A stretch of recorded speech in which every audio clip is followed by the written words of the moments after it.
తెనాల్లో గత 50-60 సంవత్సరాలు ఇంకా ముందు నుంచి కూడా ఒక head post office 8 sub post ఆఫీసులు ఉండేవి. ఇవి నందులపేట, గంగానంపేట, వాహబ్ చౌక్, ఉప్పు బజారు, నాదరపేట, ఐతానగర్, చంద్రావూరు, చెంచుపేట, పినపాడులో ఉండేవి.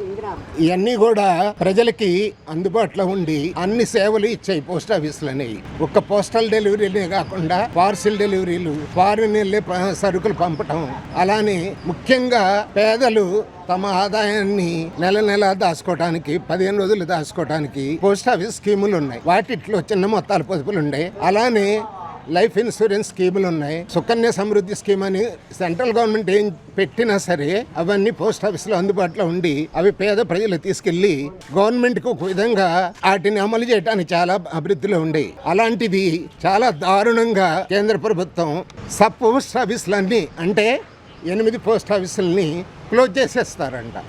తెనాల్లోనే కాదు, అన్ని టౌన్స్లో కూడా క్లోజ్ చేసేస్తారంట. ఇక్కడి నుంచి హెడ్ పోస్ట్ ఆఫీస్కి వెళ్ళాలంటే 3 కిలోమీటర్లు. పేదవాళ్ళు, ముసలి వాళ్ళు అక్కడికి వెళ్ళి ఎలా డిపాజిట్ చేస్తారు? ఇక్కడ ఏమన్నా చిన్నదా అంటే ఇది చాలా పెద్దది. ఐతానార్ చాలా డెవలప్ అవుతుంది. అలాంటిది ఫిబ్రవరి 1వ తారీఖు నుంచి క్లోజ్ చేసేసారు.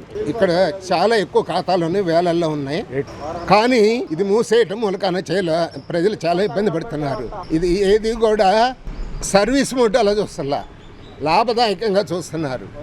ఇక్కడ ఉండేది ఒక్క ఎంప్లాయీ, ఒక అవుట్ సోర్సింగ్ ఎంప్లాయీ మాత్రమే ప్రెస్ సబ్ పోస్ట్ ఆఫీస్లో ఉంటారు.